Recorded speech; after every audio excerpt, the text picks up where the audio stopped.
Diz assim a Bíblia: certo dia, segundo Reis capítulo 4, certo dia a mulher de um dos discípulos dos profetas foi falar a Eliseu: teu servo, meu marido, morreu, e tu sabes que ele temia o Senhor, mas agora veio um credor que está querendo levar meus 2 filhos como escravos. Eliseu perguntou-lhe: como posso ajudá-la? Diga-me, o que você tem em casa? E ela respondeu: tua serva não tem nada, além de uma vasilha de azeite. Então disse Eliseu: vá pedir emprestadas vasilhas a todos os vizinhos, mas peça muitas, depois entre em casa com seus filhos e feche a porta. Derrame aquele azeite em cada vasilha e vá separando o que você for enchendo. Depois disso ela foi embora, fechou-se em casa com seus filhos e começou a encher as vasilhas que eles lhe traziam. Quando todas as vasilhas estavam cheias, ela disse a um dos filhos: traga-me mais uma. Mas ele respondeu: já acabaram. Então o azeite parou de correr. Ela foi e contou tudo ao homem de Deus, que lhe disse: vá, venda o azeite e pague suas dívidas, e você e seus filhos ainda poderão viver do que sobrar. Amém, irmãos?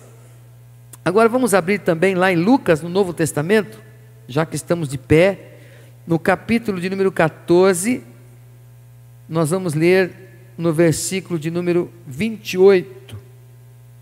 Fala do preço do discipulado, e o verso 28, Jesus fala o óbvio, né? Ele diz aqui algo que é lógico, mas está lembrando, admoestando os discípulos assim. Lucas 14, 28. Qual de vocês, se quiser construir uma torre, primeiro não se assenta e calcula o preço, para ver se tem dinheiro suficiente para completá-la?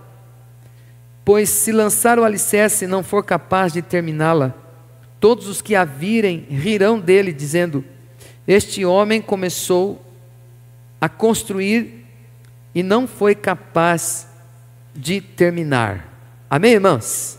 Pai querido, fale conosco nesta noite. Eu peço a tua graça, a tua unção e inspiração, em nome de Jesus, sobre a minha vida e sobre esta igreja, que assim seja.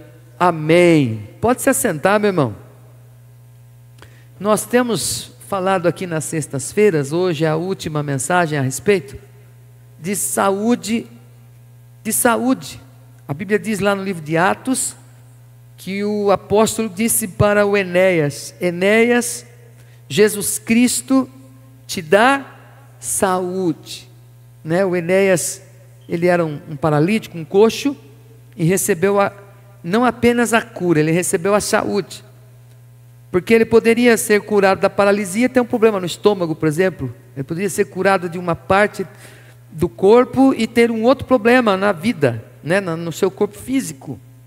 Então, quando o apóstolo falou: Jesus Cristo te cura ou te dá saúde, nós entendemos que Deus, Ele deseja e Ele pode nos dar saúde integral. E nós falamos na primeira semana sobre isso, sobre cura física, saúde física. Depois o Tiago pregou semana retrasada sobre saúde emocional. E semana passada eu falei um pouquinho sobre saúde espiritual, aquela mulher que vivia encurvada, e o problema dela não era a coluna, era um espírito mau, que Jesus teve o discernimento para dizer que Satanás estava amarrando aquela mulher. Então, a saúde, nossa saúde física pode ser afetada por um problema de saúde espiritual, de doença espiritual. E hoje eu quero falar sobre finanças.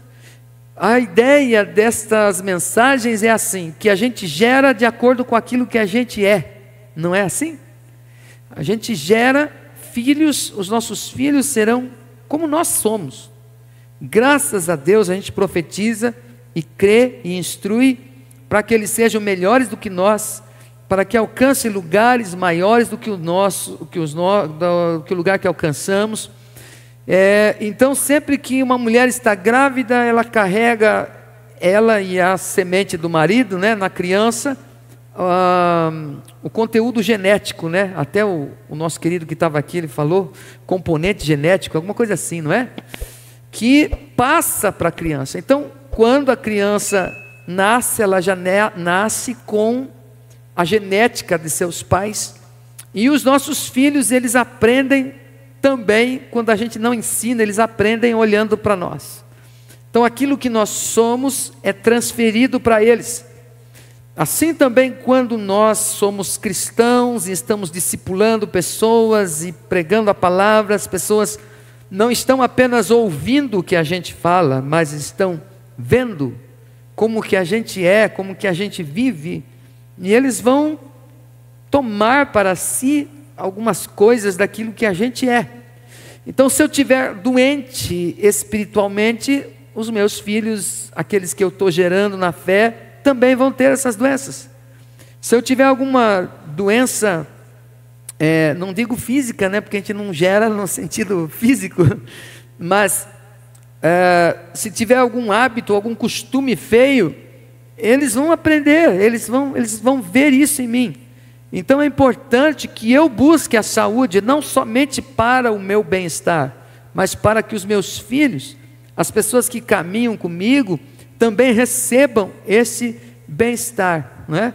E a Bíblia diz aqui, nesse texto de Reis que nós lemos, no período do profeta Eliseu, que ele tinha uma escola, né? Ele tinha uma escola de líderes, e a Bíblia diz que um dos discípulos, ele tinha morrido, não é? E a Bíblia diz que a mulher, a viúva, a mulher dele, eles tinham 2 filhos, e este homem, sendo um homem de Deus, como ela mesmo fala aqui no capítulo 4, a Bíblia diz, a descrição fala que a mulher de um dos discípulos dos profetas, né? Então, ele era um homem que tinha intimidade com Deus, por assim dizer, era uma pessoa que procurava servir a Deus e buscar as coisas que são de cima. E ela diz assim: olha, o teu servo, meu marido, morreu, e tu sabes que ele temia o Senhor. Então ele era um homem temente a Deus, mas todo ser humano, mas a Bíblia diz assim, continua, mas agora veio um credor que está querendo levar meus 2 filhos como escravos. Por quê? Porque ele tinha uma dívida, e como ele não pôde pagar a dívida durante a sua vida, então a lei dizia que os filhos dele deveriam trabalhar como escravos para pagar as dívidas do pai. Nós estamos chegando aqui depois de amanhã, dia dos pais, e a gente vê aqui um pai temente a Deus, mas que esqueceu de administrar aquilo que chegava nas suas mãos. Então os filhos dele carregavam um problema que era dele. Está entendendo? O pai, quando morreu, não deixou um legado bom no aspecto material, talvez espiritual, não sabemos até que ponto, mas no aspecto material deixou um problema. O pai morreu e deixou um problema para os 2 filhos, que seriam escravos. Eles não mereciam isso, eles não tinham nada a ver com isso, mas o pai não soube administrar. Por isso é importante que nós, pais, mães, líderes do corpo de Cristo, nós não podemos ser uma igreja doente, uma igreja que de repente tem uma grande intimidade com Deus, mas tem dívidas, uma igreja que perde a autoridade porque não consegue falar de Jesus, porque está devendo para a pessoa, e questão de dinheiro é complicado, não é? Nós não podemos ser pessoas que, por termos situações às vezes difíceis, materiais, venhamos a preparar os nossos, a despreparar, como eu posso dizer, desqualificar os nossos filhos para fazer como a gente faz, ou seja, viver uma forma errada, se meter em confusão, em dívidas e problemas materiais. Então, a intuição, né, dessa série, é nós falarmos também sobre saúde financeira. O que é saúde? Saúde é equilíbrio, irmão. Todo dia a gente come coisas boas e se desfaz das coisas ruins. Todos os dias, e tem que ter um equilíbrio nisso.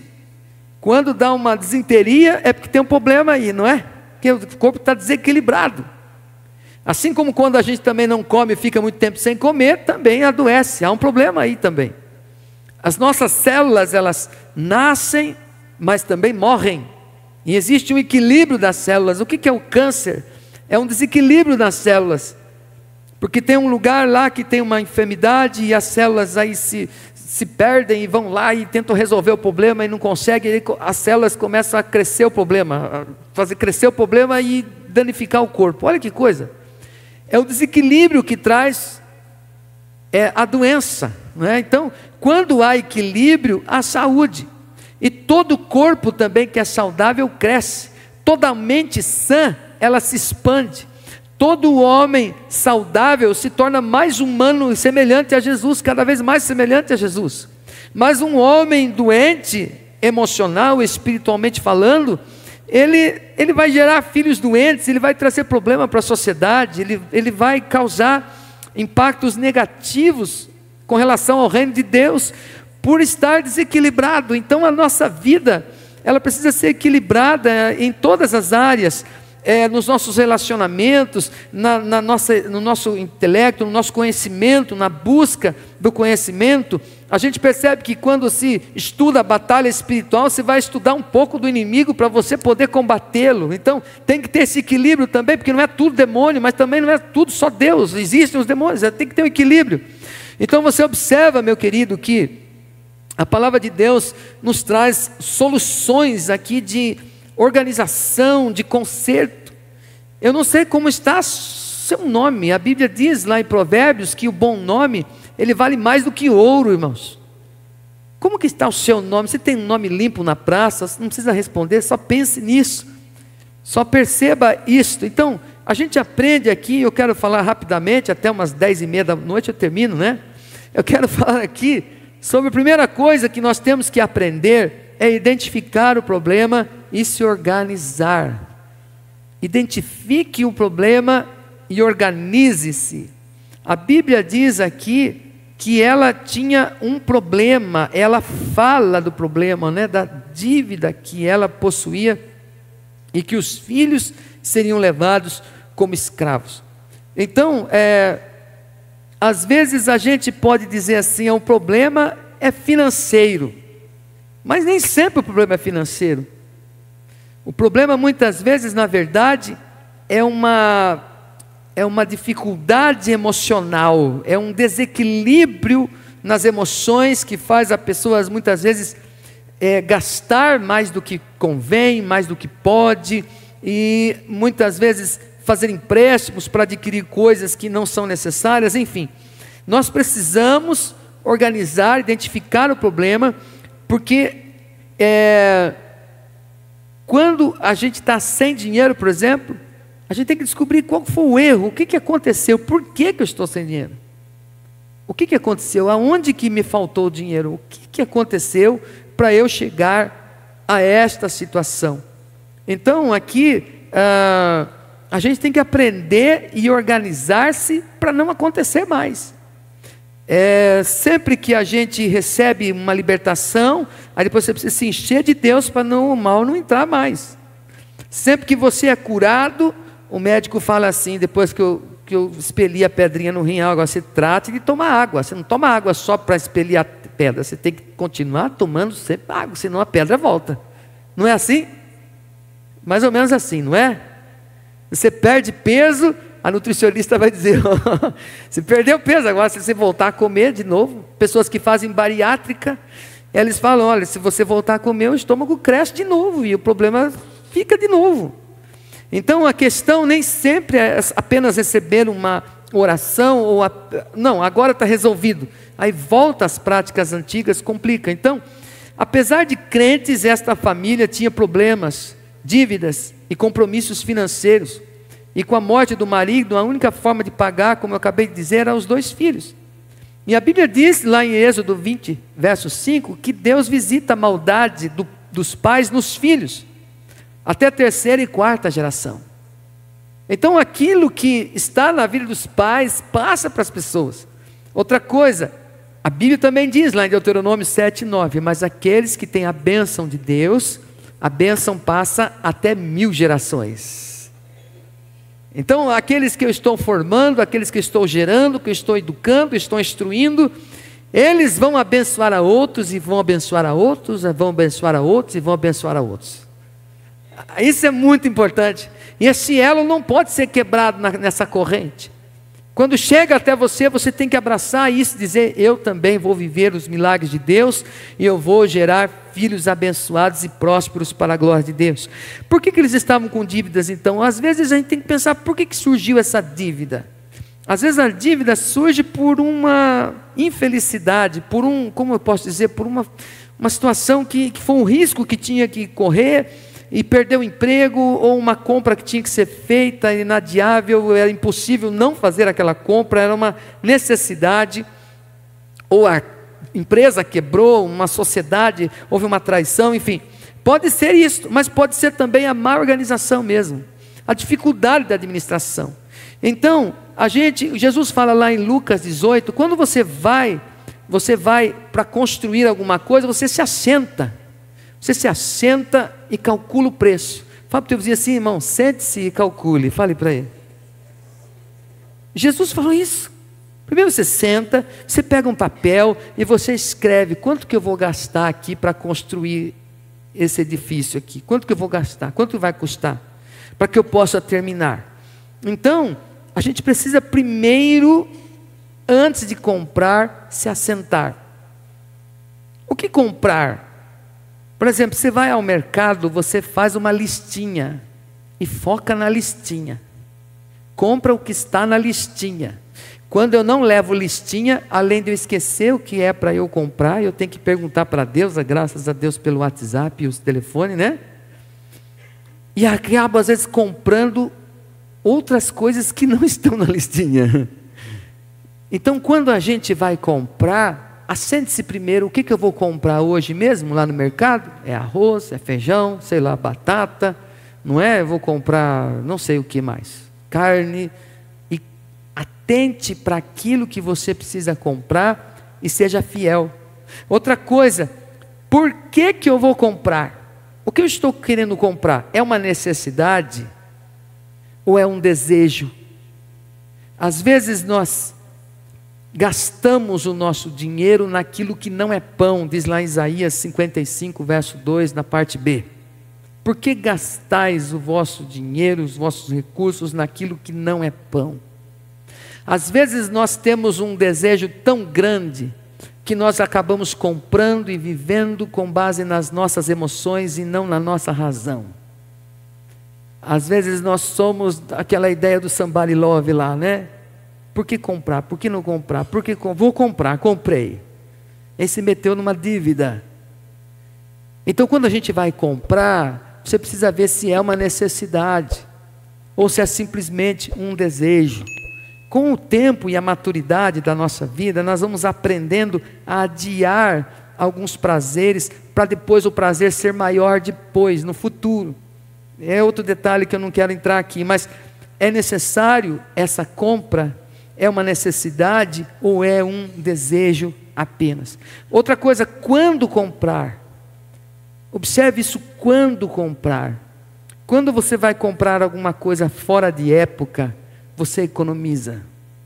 Porque se você vai comprar alguma coisa, esses dias aí eu estava conversando com o Douglas, inclusive houve uma doação dessas cortinas de ar aí, né? E ele falou assim: ó, pastor, quando for comprar ar-condicionado, compre no inverno, porque no inverno o ar-condicionado, os aparelhos ficam bem mais em conta, mas quando chega no verão, ó, o preço vai lá em cima, porque o calor faz surgir a necessidade. É interessante isso. Então, quando a gente aprende, existem coisas, roupas de frio que você pode comprar no calor. Ah, pastor, mas daí é a moda antiga. Mas a gente não vive pela moda, irmãos. A gente vive por aquilo que é necessário. Eu não sei se você pensa assim, mas aquilo que é fora de época, né? Liquidação de inverno, deve estar aí, liquidação de inverno. Apesar que esse ano nem teve frio mesmo, né? Mas você já pode pensar na roupa do ano que vem, ué. Compra agora. Outra coisa, onde comprar? Onde a oferta é maior, é bom você comprar onde a oferta é maior que a procura, porque daí há liquidação, não é isso? O dono da loja, ele precisa liquidar as coisas, ele precisa vender, porque não está tendo procura, então o preço é melhor. Desde que surgiu a internet, você pode comprar as coisas online, e dentro das lojas online, você pode encontrar preço. Coisas que custam R$1.000 numa loja, pode custar 750 numa outra loja, o mesmo produto, com a mesma garantia, com a mesma qualidade, com a mesma segurança da loja. Ah, pastor, está dando uma aula de economia, é isso aí.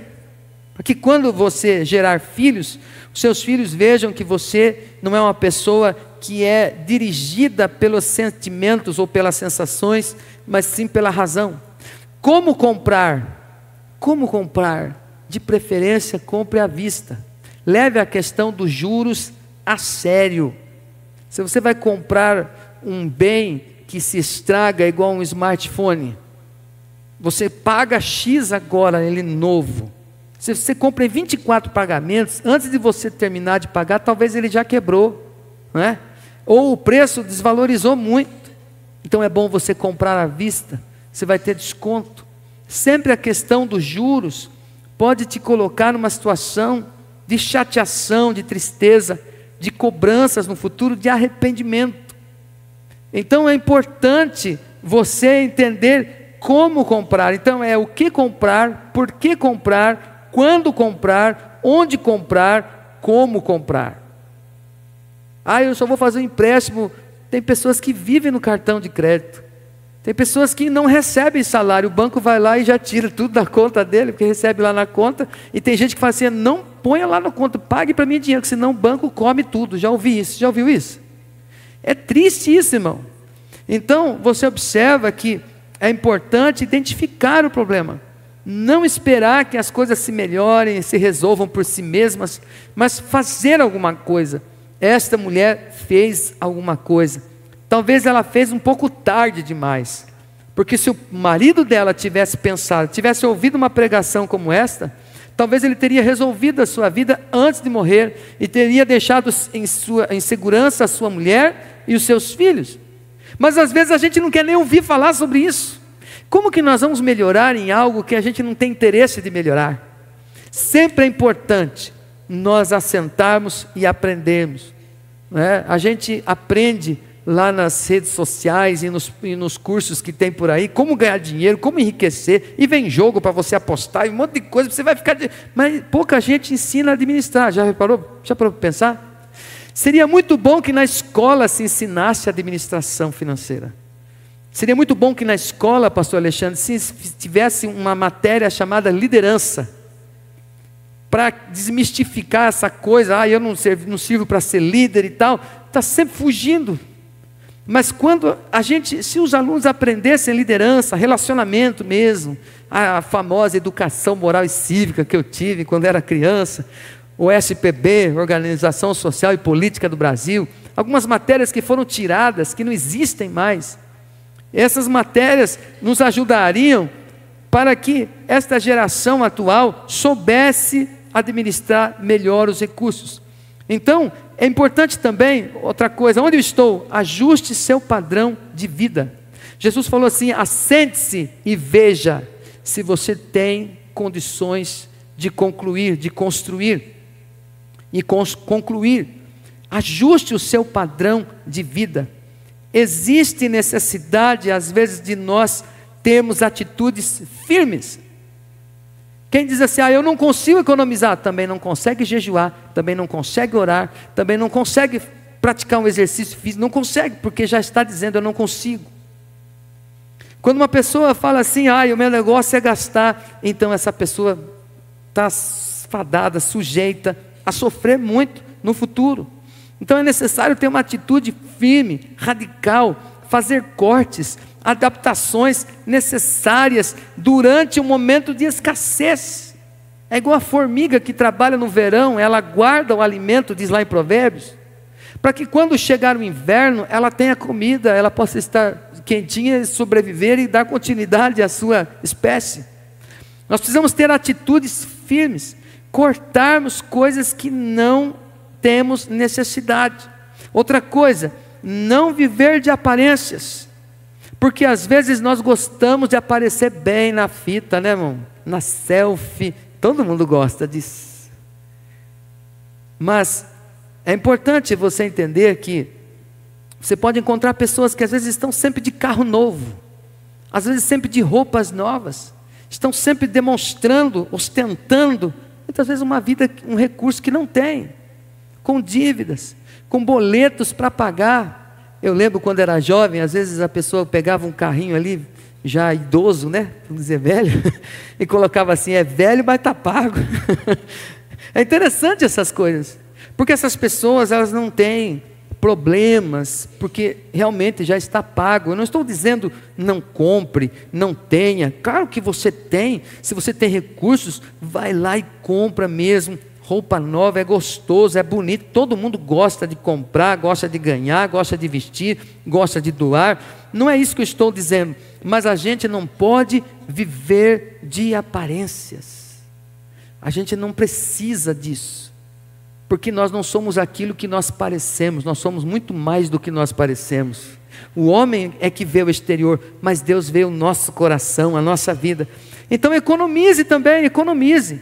Jesus, ele falou assim, olha, depois que ele multiplicou 5 pães e 2 peixes, sobraram 12 cestos cheios, ele falou assim, recolhei tudo que sobrou, para que nada se perca, nada se perca. Você já viu em restaurantes, às vezes a gente consegue ir em algum restaurante, e às vezes assim é preço único, daí você pode comer à vontade, as pessoas enchem o prato e tal, e não come tudo. Lembre-se que comer bem não é comer bastante, né? Mas a pessoa fala assim, nossa, eu estou pagando, então eu vou encher o prato, e sobra, vai tudo para o lixo. Alguém estudou dizendo que, se isso tudo que vai para o lixo fosse distribuído aos famintos no mundo, o mundo não haveria fome, porque existe muito desperdício ou desperdício. Então Jesus falou assim, juntai o que restou, para que nada se perca, nada se perca. Sempre que tem uma luz acesa, eu vou lá e apago. Para que ficar a luz acesa se está de dia? Não preciso perder, jogar dinheiro fora, não é? Quando às vezes fica alguma luz acesa, o estacionamento ficou aceso, alguma coisa ficou acesa, eu falo assim para o líder, olha, você esqueceu de apagar a luz, porque depois a conta chega, a torneira que está vazando, o tempo que está tomando banho no chuveiro quente, não é? O tempo que está passando roupa, é necessário nós economizarmos, irmãos. Não tem problema, não é pecado, não é ser avarento, avareza é idolatria, mas é boa administração. Às vezes eu preciso ir para Campinas, eu não vou para Campinas para fazer uma coisa, eu já faço 3, 4, eu pego um dia, porque o combustível está sendo colocado no carro, então eu já vou numa consulta, já vou comprar alguma coisa para o templo, vou passar numa outra loja para ver outra coisa para casa de oração ou para mim, eu já aproveito a viagem, já faço ali várias coisas ao mesmo tempo. É questão de economia, não é pecado economizar, irmãos. Então é importante nós entendermos isto. Às vezes você pode ter canais de TV que você nem assiste, você nem tem tempo e tem que pagar lá o boleto depois. Existem muitas situações, eu recebo ligações, olha, aumente a sua quantidade de megabytes, sei o que lá, faz isso, não preciso. Você precisa de um aparelho melhor, mas eu só uso o WhatsApp, eu não preciso de um aparelho caro, eu preciso de um aparelho que funcione, e o que eu tenho está bom, estou satisfeito, é isso. É questão da gente saber administrar. Então tenha sempre uma reserva, inclusive para emergências. É melhor, como Jesus falou ali, o que sobrou do milagre da multiplicação era a provisão de Deus para o amanhã. A gente não pode jogar fora a provisão de Deus. A gente tem que aprender a economizar, irmãos, porque às vezes surgem situações de emergência, e se nós não tivermos recursos, nós vamos ter problemas, dificuldades. Você está entendendo? Está parecendo o professor aqui hoje, né? Falando de economia. Mas a Bíblia está falando sobre isso. E é interessante, meu querido, que as emergências, elas são emergências. Então é melhor você guardar R$50 por mês do que não guardar nada. Mas só R$50 eu vou gastar. Será que sobrou mesmo? Eu vou queimar agora. Por que você não guarda? né? Tem um irmão que fala que guarda, vai guardando as moedinhas, depois chega no final do ano, vai lá e compra alguma coisa. Que interessante esse negócio, funcionava antes, né? É interessante isso, nós precisamos aprender a economizar, porque ser rico não é questão de dinheiro, mas de comportamento e de mentalidade. Eu sou rico. É questão da mente, irmãos. Porque uma pessoa que é pobre, por mais que ande de coisas novas, sempre vai se sentir pobre, sempre vai se ver pobre. Aquele que é rico, ele se alegra com o crescimento, com o bem-estar do outro e não tem inveja daquele. A Bíblia diz que certa vez uma mulher levou um perfume caro, derramou sobre Jesus, e eles estavam, aqueles que tinham espírito de miséria, disseram assim: por que não pega esse valor, não vende esse perfume, distribui para os pobres? Esse é um pensamento de espírito de miséria, que sempre acha que não se pode desfrutar das coisas boas. Não é disso que eu estou dizendo nesta noite, você está entendendo, irmão? Mas é gostoso você ter um recurso para você poder ajudar, abençoar, bancar, construir para alguém, sabe, pagar o curso de alguém. Observe, meu querido, conhecimento que também não se transforma em comportamento não faz sentido. Pastor, tudo que o senhor está falando eu já sei, mas isso tem se transformado em comportamento na sua vida? Porque de saber, já existe muita gente que sabe, mas de ser, nem todos são.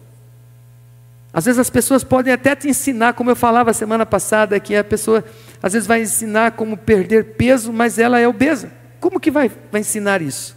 Como que alguém vai ensinar alguma coisa? Outro dia estava vendo, acho que até falei aqui, né, que esses dias eu vi um dentista, um homem se fingindo de dentista, fazendo procedimentos clínicos na boca das pessoas, sem ser um doutor, irmão. Como que pode um cego guiar outro cego? Os dois vão cair no buraco, Jesus falou. Mas quando nós temos saúde, nós temos propriedade, autoridade, podemos falar com as pessoas: vem comigo, porque quem está comigo está com Deus. Está ligado, irmão? Diga para o seu vizinho assim: você vai prosperar mais do que já prosperou, em nome de Jesus. Então, conhecimento que não se transforma em comportamento não faz sentido. Por isso que na célula, na escola bíblica, no culto, não é só emoção, é atitude, é decisão, como o pastor Alexandre pregou, e está lá na internet, lá, coragem e ousadia, para mudar, para aplicar, para fazer acontecer aquilo que nós estamos aprendendo na palavra de Deus. O conhecimento incha, mas o amor edifica. Quando nós vivemos aquilo que nós estamos falando e ensinando, isso é edificante para nós e para as pessoas ao nosso redor.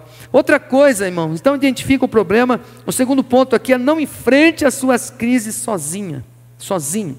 A mulher, ela foi até o profeta Eliseu e abriu o coração, dizendo para ele: teu servo, meu marido morreu, tu sabes que ele temia o Senhor, mas agora vem um credor que está querendo levar meus 2 filhos como escravos. Ela fala com ele, ela pede um conselho, ela compartilha a sua dificuldade. A Bíblia diz que ele depois fala para ela: ó, entra no seu quarto, ou seja, e fecha a porta. Você não precisa compartilhar a sua dificuldade, a sua necessidade com todo mundo, não é isso. Você não é um mendigo, não é um pedinte. Você é uma pessoa que tem que ter alguém de confiança, um líder, que você possa dizer: olha, estou com uma dificuldade, me ajuda a sair desta aqui.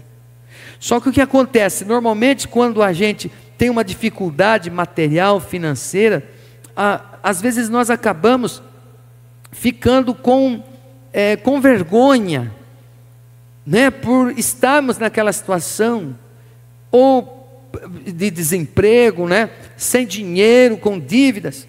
Há pessoas que falam assim: como é que eu vou ter uma célula na minha casa, se eu malemar tenho o que comer? Como é que eu vou abrir uma célula na minha casa? Mas não fala isso, fala outras coisas, porque às vezes tem vergonha. Pessoal, eu não posso ser líder porque eu não sou contribuinte, eu ainda tenho algo que eu sinto no meu coração que eu tenho que acertar com Deus, e eu não estou conseguindo. Então a pessoa passa a sofrer dor, tristeza, vergonha interior, dívidas. Às vezes a família passando necessidades, dores. Às vezes as dores de nós não podemos contribuir, de não podemos ajudar, de vermos a dificuldade ali e não temos ação, não tem o que fazer, a gente acaba entrando num buraco, acaba ficando ali.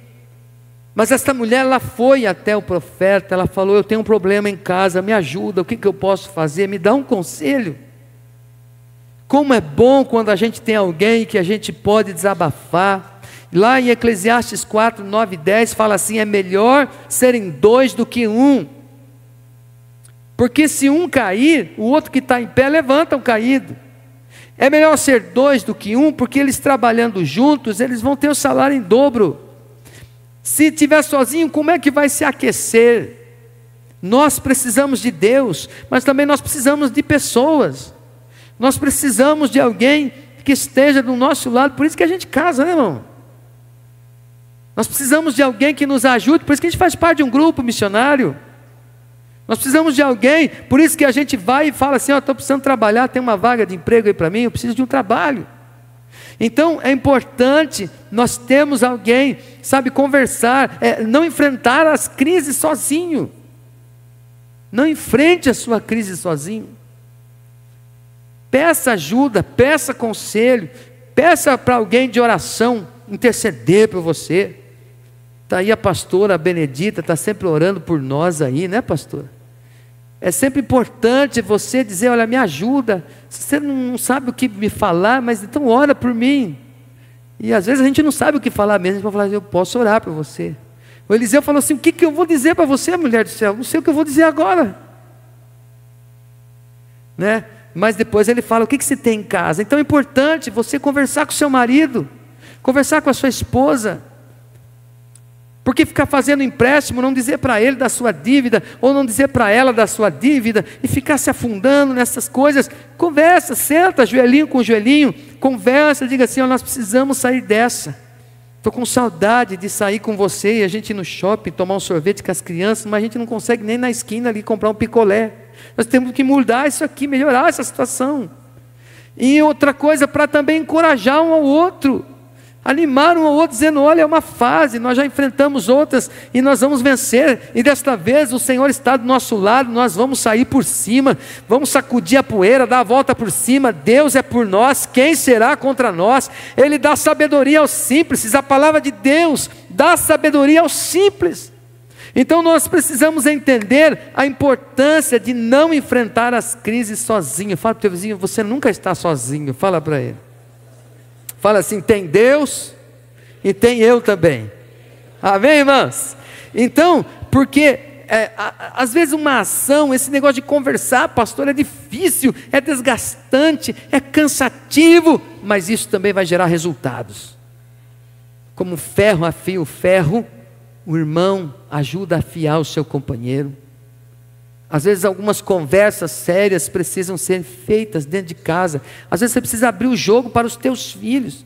Eu estava dizendo aqui na quarta, eu acho agora, né, que foi sobre a oração do Pai Nosso, que Jesus foi aquele que ensinou os discípulos a chamar Deus de Pai, porque até então eles não chamavam Deus de Abba, Pai. Eles chamam, né, eles pulam umas letras, né? Porque antigamente, porque só de falar o nome de Deus para eles era, não podemos falar Deus. Mas Jesus veio e ensinou Pai Nosso. Eu estava dizendo que quando a gente é filho, irmão Moisés, a gente pede, quando a gente é criança, Alexandre, a gente pede para o pai coisas que o nosso pai de sangue não pode nos dar. Ah, pai, eu quero aquela bicicleta. Às vezes o pai está cheio de dívidas. Ele fala assim: filho, uma hora vai dar certo. Quando você crescer eu vou comprar para você, porque o pai não tem. Mas nós temos o papai do céu, e para ele as coisas não têm preço, para ele as coisas têm valor. Se você pede as coisas de Deus que têm valor, Ele vai conceder. Se um pai sabe dar boas dádivas aos seus filhos, muito mais o Pai Celestial dará bens àqueles que lhe pedirem. Quando você for orar, você pode colocar as suas necessidades, dizendo: pão nosso de cada dia nos dai hoje, e perdoe as nossas dívidas como nós perdoamos aos nossos devedores. E Ele tem poder para perdoar, para dar o pão, Ele tem poder para suprir as nossas necessidades. Amém, irmãos? Por último aqui, ofereça para Deus o que você tem nas mãos. Ofereça o que você tem nas mãos. Aí então o profeta fala assim: o que eu vou dizer para você? O que você tem em casa? Ela fala assim: eu tenho nada em casa. O que eu tenho é só uma vasilha de azeite. A viúva então não tinha muito. E diante dessa pergunta, ela até disse: eu não tenho nada. Ela pudesse pensar: não vou dizer que tenho só o azeite, porque isso não vai adiantar nada. Seria um lamentável engano. Nós devemos valorizar o que Deus tem nos dado, por menor que pareça para nós. Com pequenas coisas em mãos, os servos de Deus fizeram maravilhas tremendas, irmãos. Sabe, então, nós precisamos ver o que nós temos. A Bíblia diz que Davi, ele tinha na mão uma funda e algumas pedras, e com elas ele derrubou o gigante Golias. A Bíblia fala que Gideão, ele tinha uma trombeta, e foi ela que usou para conclamar, chamar o exército de Israel para a batalha. A Bíblia diz que Sansão tinha um osso, e com ele feriu mais de 1000 filisteus. A Bíblia diz que Neemias, ele tinha um copo, daí que vem a palavra copeiro, não é, irmão? E com esse copo, ele se aproximou do rei, e conseguiu permissão para reconstruir Jerusalém. Elias, ele tinha um manto, e com ele abriu o caminho no Rio Jordão. Barnabé tinha um terreno, que ele vendeu para ajudar os pobres da igreja na época. Dorcas, ela tinha uma agulha, e usou essa agulha para fazer roupas para os necessitados. Um rapaz, ele tinha 5 pães e 2 peixinhos, que serviu para alimentar uma multidão. E você, o que você tem nas mãos? Você já tem pensado: o que eu tenho, eu posso estudar? Posso estudar inglês, espanhol, italiano, eu posso fazer um curso, sei lá eu do que, de mecânico, de instrutor, de autoescola. Eu posso, você também pode. Você sabe ler, sabe escrever, sabe enxergar. Quantos dedos tem aqui, irmãos? Tem 4, tem um escondido, tem 5, né? E você consegue enxergar, você consegue falar muito bem. Muitas vezes nós falamos: eu não tenho, eu não posso. Muitas vezes você tem mais do que você imagina, você pode mais do que pensa. Louvado seja Deus, porque quando Gideão estava malhando o trigo no lagar, Deus falou, o anjo falou: homem valente, o Senhor é com você. Ele ainda teimou, achava que não dava, mas Deus falou assim: vai nessa sua força que você acha que é pequena, você vai livrar o meu povo das mãos dos midianitas. Quando Deus fala que você tem, aceita. Quando você recebe um elogio, quando alguém fala assim: olha o que você fez, ficou gostoso, o seu quadro ficou bom, a sua pintura é bacana, olha, você passa a roupa, já aproveita e fala: glória a Deus, eu posso mesmo, eu cozinho bem mesmo, e vai dar certo. O pouco que eu tenho é tudo que Deus necessita, ou nada que eu tenho é tudo que Deus necessita para fazer um grande milagre na minha vida. Com Deus tudo é possível ao que crê. Eu lembro há um tempo atrás, aí, sei lá, uns 6 anos, 7 anos, o Alexandre falou assim para mim ali na porta: ó, pastor, estou querendo ser candidato a vereador. Eu pensei: amém, que bom, legal. E ele está aí, ó, firme e forte, trabalhando, abençoando a nossa cidade. Pode ser que alguém olhava para ele e falasse assim: não sei não, acho que não vai dar certo. Mas não importa o que os outros dizem, importa aquilo que o Espírito Santo diz para você. O que Deus diz para você, você tem que prestar atenção no que Deus está falando. E Ele está sempre falando comigo, com você, dizendo: você pode, você consegue. E que você faça um coro com Ele, dizendo: realmente eu tudo posso naquele que me fortalece. Aleluia! Então, use o que você tem, ofereça para Deus o que você tem nas mãos. Talvez você não pode pregar, mas você pode escrever. Talvez você não consiga ter boa caligrafia, mas você pode digitar no computador. Talvez você não saiba usar o computador, mas você pode enviar uma carta. Talvez você não possa enviar uma carta, você pode levar uma cesta básica para alguém, pode dar carona para alguém. Talvez você não saiba dirigir também, pastor. Você pode cuidar do idoso que está na cama. Alguma coisa você pode fazer. Observe, meu querido, também. Observe também, se você não pode melhorar a sua área de trabalho, crescer dentro da empresa, procurar um curso novo, abrir um negócio próprio. O Brasil hoje tornou-se um lugar onde tem muitas empresas prestadoras de serviços, porque não tem vagas. As empresas estão fechando para a quantidade de funcionários, porque muitos robôs estão trabalhando. Lá na roça, onde se cortava a cana, agora são máquinas enormes, operadas por uma ou duas pessoas, com um tablet, eles operam, a máquina colhe e faz todo o serviço que o serviço braçal fazia. Isto fez com que os brasileiros buscassem uma alternativa, uma forma de sair da situação da miséria, da dificuldade, e abrindo negócios. Por isso que se encontra gente vendendo pão, vendendo carne, vendendo, sei lá, churrasco na rua, não é? Fazendo caldo de cana. Aí você encontra outro cortando cabelo, outro fazendo barba, todo mundo trabalhando, todo mundo fazendo alguma coisa. Houve um despertamento, a necessidade levantou alguns para arregaçar as mangas e dizer: eu vou vender bastante, né, Priscila? Eu vou dominar, vou ser gerente, vou ser chefe, e Deus está abençoando, está promovendo, porque a questão é a atitude.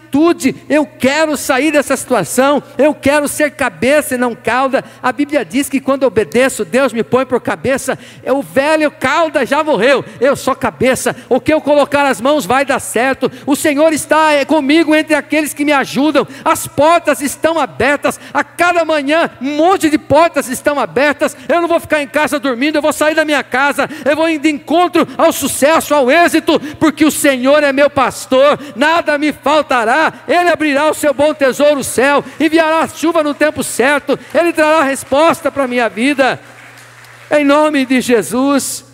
Se você disser que você pode, você pode. Se você disser que não pode, você tem razão de qualquer jeito. Comece a trocar as suas palavras: eu posso, eu vou fazer, eu tenho um pouco de azeite, é pouco azeite, mas é suficiente. Deus vai operar um milagre na minha vida. Então, outra coisa, não perca a sua intimidade. O profeta fala: olha, junta as vasilhas, entra no quarto, fecha a porta e deita o azeite nas vasilhas. Fecha a porta. É importante a gente não perder a intimidade, a gente continuar na descrição. Aqui, irmãos, a gente só publica aquilo que é necessário, irmão, viu? Outra coisa, a gente não pode perder a intimidade com Deus, o tempo a sós com Deus. Não podemos deixar que a nossa crise nos afaste da igreja. Muitos casamentos são destruídos por causa de crise financeira, irmãos. Muitos filhos são revoltados com os pais, porque muitas vezes eles não ajudam o filho a crescer, não investem no filho, não investem na filha. Muitos casamentos são destruídos, pessoas às vezes acabam se metendo em corrupção por causa das crises. Você não pode sair do seu quarto. O teu pai que te vê em secreto, Jesus falou, Ele te recompensará. O teu pai que está em oculto, eu não vejo o pai quando estou no quarto, eu continuo olhando somente as coisas que estão no quarto, mas eu sei que Ele está ali em oculto, e Ele que me vê no oculto ou no secreto, Ele me recompensará e fará isso publicamente. Sabe, não é porque os vizinhos ajudaram a viúva que eles poderiam se meter na vida pessoal dela. Os vizinhos emprestaram as vasilhas para ela. É natural, durante um problema, nós acabarmos expondo a necessidade para outras pessoas ao nosso redor. Mas não diga o seu problema àqueles que não podem te ajudar. O relacionamento em secreto com Deus precisa continuar. E a descrição, como eu já falei, de se contar para alguém que possa te ajudar, realmente te orientar. Relacionamento em secreto com Deus não pode ser perdido. Nós precisamos permanecer firmes com Cristo Jesus. Você pode entrar numa crise financeira, mas precisa continuar em Cristo Jesus, porque Ele é o Salvador. E quando a gente está em Cristo, a gente sai da crise. É difícil a gente viver em Cristo e em crise ao mesmo tempo. Um dos dois vai ceder lugar. Eu tenho a certeza que quem vai ceder o lugar vai ser a crise. Ela vai embora e você vai permanecer em Cristo. Está ligado, irmão? Esteja pronto também para receber mais de Deus. Você está pronto para receber mais de Deus?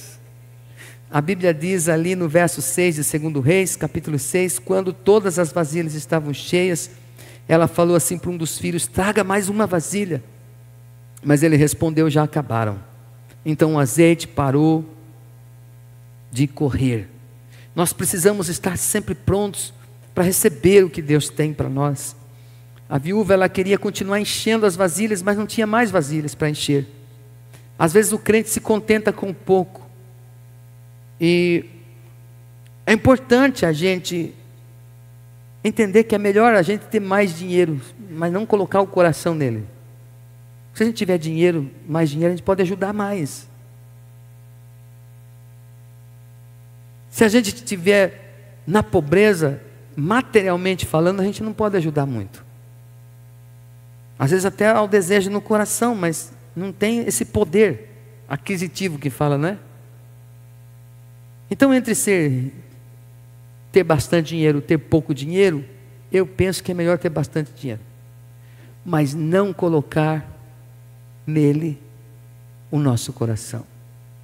Jesus falou que aonde estiver o seu tesouro, ali estará o seu coração. A Bíblia não diz que o dinheiro é a raiz de todos os males, mas diz que é o amor ao dinheiro. O amor ao dinheiro é a raiz de muitos males. Então o dinheiro ele deve estar no bolso, na carteira, no banco, debaixo do colchão, sei lá eu onde, mas nunca dentro do coração. Porque o nosso coração é do Senhor Jesus. Eu sempre digo, você já sabe disso, já ouviu muitos outros dizerem também, que o dinheiro é um bom servo, mas ele é um péssimo senhor. Eu não posso viver por causa do dinheiro, mas o dinheiro pode existir na minha mão para me servir e ajudar outras pessoas. Hoje mesmo eu dei um lance para comprar o terreno. Sem dinheiro. Mas eu preciso de mais dinheiro, mais coragem, mais dinheiro para dar um lance maior, porque ele não aceitou. Mas o justo viverá pela fé. E que nós possamos ter saúde financeira. Porque coisa boa é quando você vai comer alguma coisa com alguém e você começa a brigar com o outro que você quer pagar e ele quer pagar também. Olha que coisa boa. É quando você fala assim: não, eu vou dar carona. Eu falo: não, já passei o meu carro, já passei lá, já peguei, já está tudo certo. Você, que maravilha.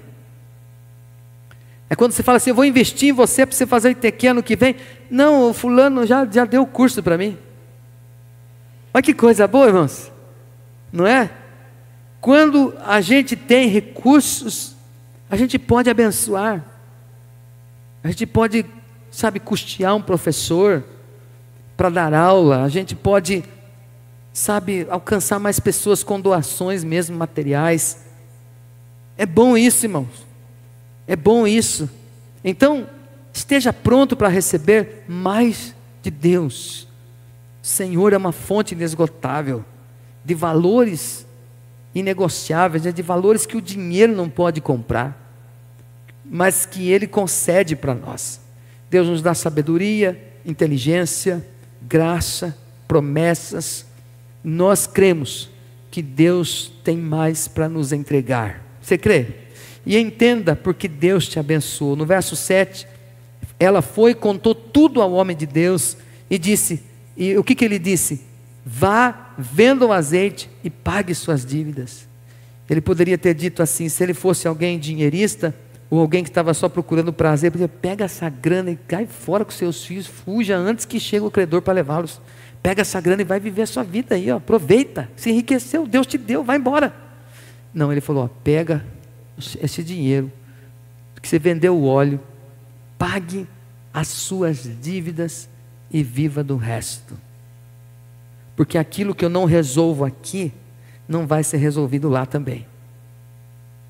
Aquilo que não, se eu não fui curado aqui, não adianta eu ir ali para ser curado. Porque no lugar onde eu fui ferido, no lugar onde surgiu a crise, Deus tem poder para me reerguer dessa crise e devolver para mim o dobro. Não foi isso que aconteceu com Jó? Deus tem poder para nos abençoar. Então, Deus não cura uma doença só por curar, como eu tenho dito também. Porque afinal, mais tarde ou mais cedo, mais tarde, a gente vai morrer de novo, né? Vai morrer de verdade, vai morrer fisicamente. Então Deus não faz um milagre só para fazer. Deus, Ele concede um milagre para a gente voltar e glorificar o nome dEle através da nossa fidelidade. O Abraão, Deus pediu para ele, deu para ele um filho e pediu um filho para ele, que ele sacrificasse o filho. E o Abraão recebeu Isaac, mas Deus pediu o filho em sacrifício. Abraão foi provado. E quando Abraão estava decidido a entregar o filho por fidelidade, obediência, a Bíblia diz que o Senhor disse para ele: não precisa fazer isso, porque eu vi que você teme a Deus. Quanto mais Deus te der, nós não somos provados, irmãos, na escassez, mas às vezes nós somos provados na abundância.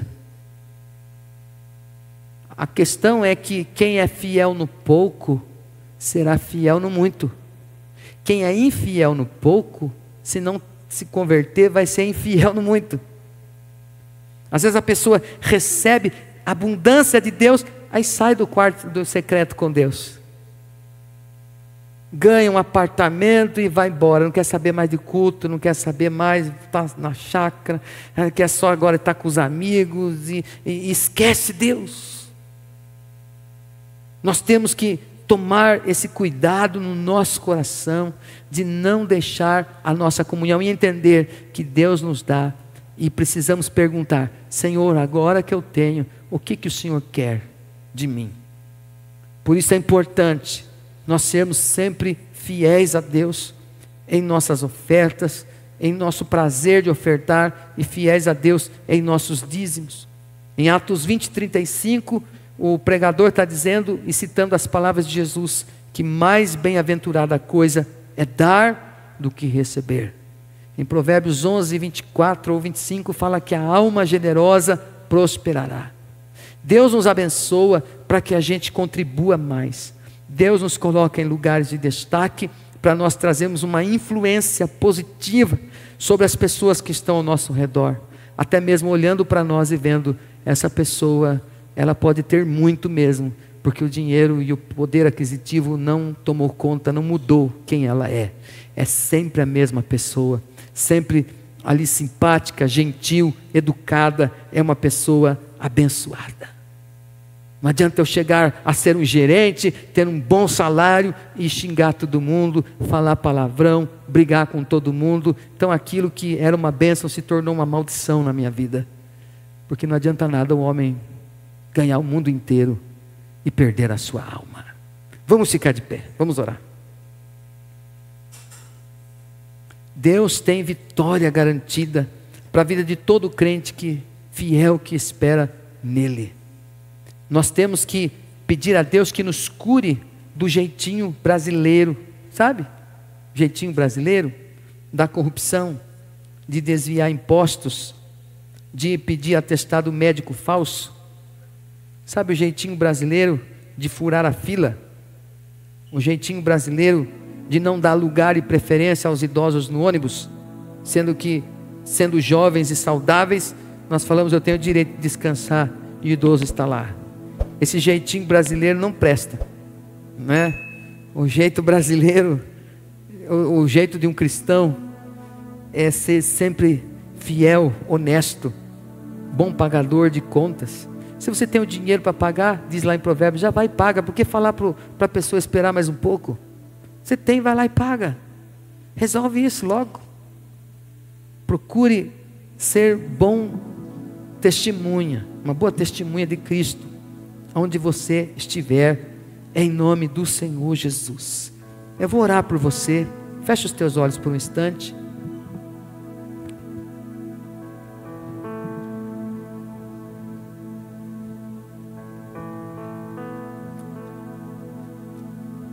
Eu gostaria de, enquanto eu vou orar, eu gostaria que você, acho que no seu lugar mesmo dá certo, ou vamos vir aqui. Vamos vir aqui, tire a mão do coração, por favor. Vem aqui, nós vamos ungir as suas mãos. Venham todos aqui, por favor. Quero fazer uma oração por você.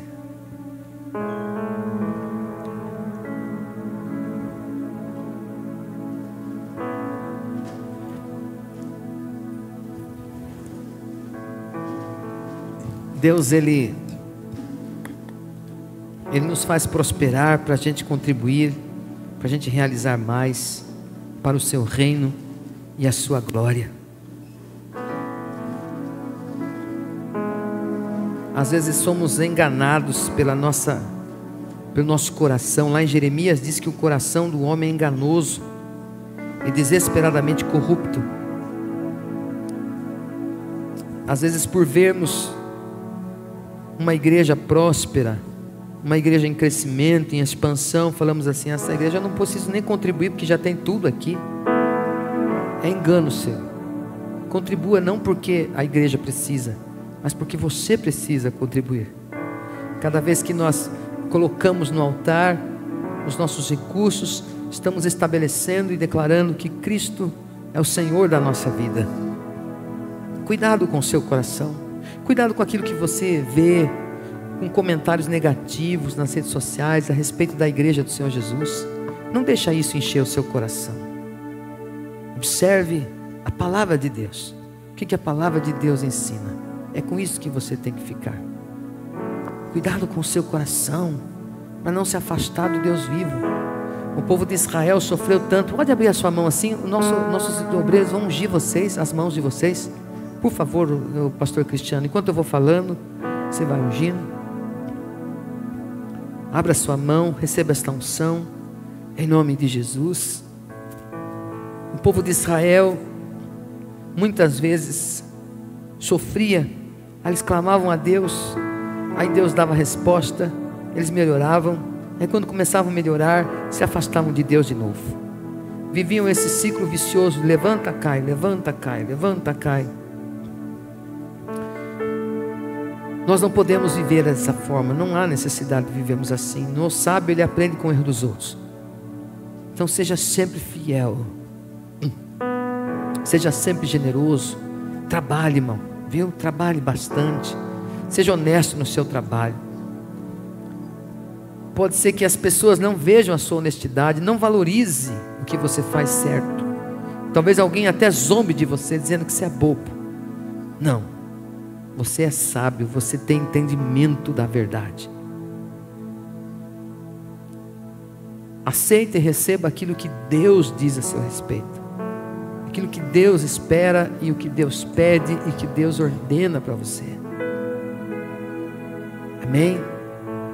Eu vou orar para que Deus prospere a nossa vida como igreja. Eu vou orar pela igreja, e quando orar pela igreja é por você, tá? Porque você é a igreja, nós somos a igreja.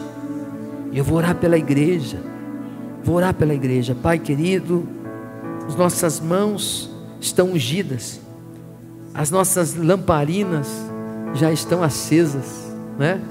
Nós estamos ungidos, Pai, e pedimos, ó Pai, que o Senhor traga para a tua igreja que te ama, tua igreja que te adora, a tua igreja que te busca, Senhor, não por interesse material, mas sim pelo zelo para com o teu reino, para com a família, para com os filhos. Porque todo pai, toda mãe quer abençoar e quer ver o filho feliz, quer ver o filho realizado.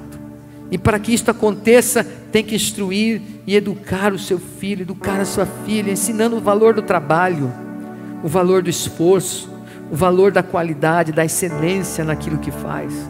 Ó Deus, que nós não queremos mimar os nossos filhos com presentes, mas nós queremos recompensá-los, queremos ensiná-los, ó Pai, a importância da dedicação. Ó Deus, queremos ensiná-los o quanto nós os amamos, ó Pai, o quanto eles valem para nós, ó Pai, eles valem a nossa vida. Ó Espírito Santo de Deus, então, abençoe cada homem, cada pai que está aqui, cada mãe que está aqui. Eu sei, ó Pai.